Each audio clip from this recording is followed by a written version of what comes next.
Cùi tiệt cho mình này. Cùi tiệt cho. Bây giờ của tụi mình tú nha.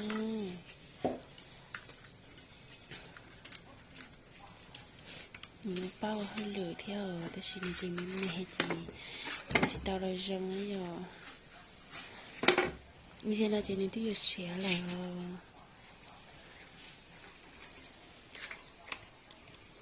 Wow.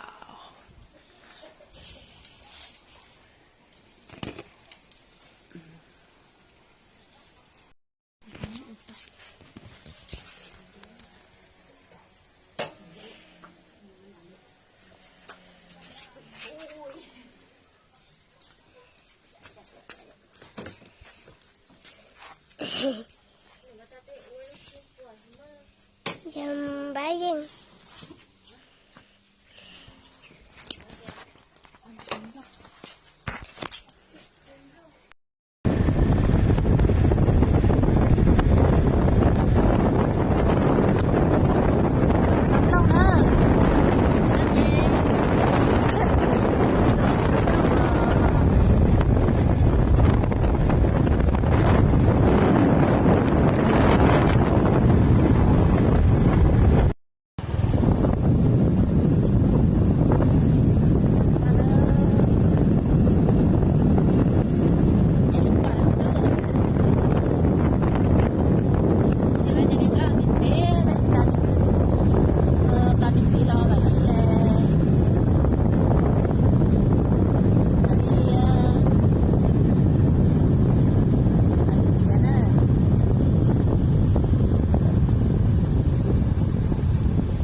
Tôi sợ nó giờ này thì một giờ của tụi thâu lúc chờ nhau lại mình giờ này tôi nhớ to xia đi giờ này thì tôi sắp lại nữa tôi chơi bây giờ cũng luôn một chỉ tao cho cái rất xa một chỉ cho là lúc trẻ giờ cho này lâu thế này mới muốn đặt nó thì hảo xưa nó nhớ lúc trẻ thì hảo ta chỉ đi giờ nào mình chỉ nhớ trẻ mình mà hơi lựa lại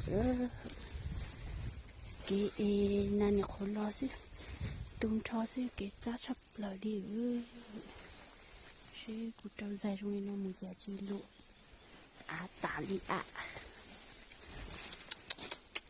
to xía mà thua cha đi lỡ cụt thua cái to xía lì cái gì mà chả bánh dù lúc neng nó bị to xía gì giờ lúc nó chứ cho thua thế ôi dồi ôi đi đâu đây ra ơi ôi dồi tụi nó bông ha ôi dồi ôi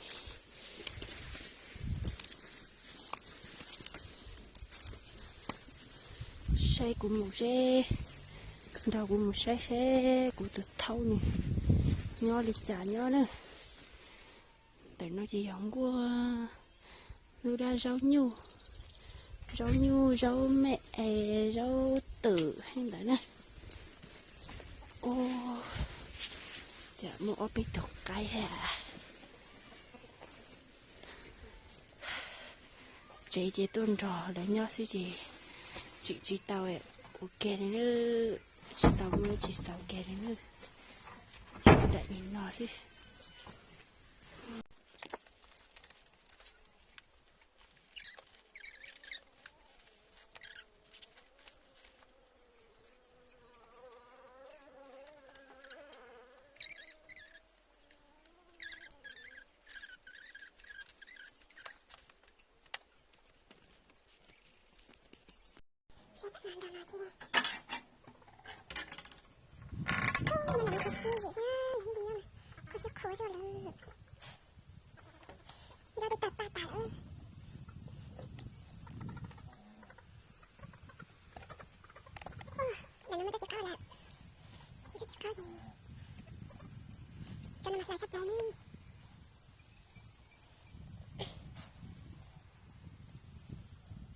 Đúng tôi xia mai thì nó mày nè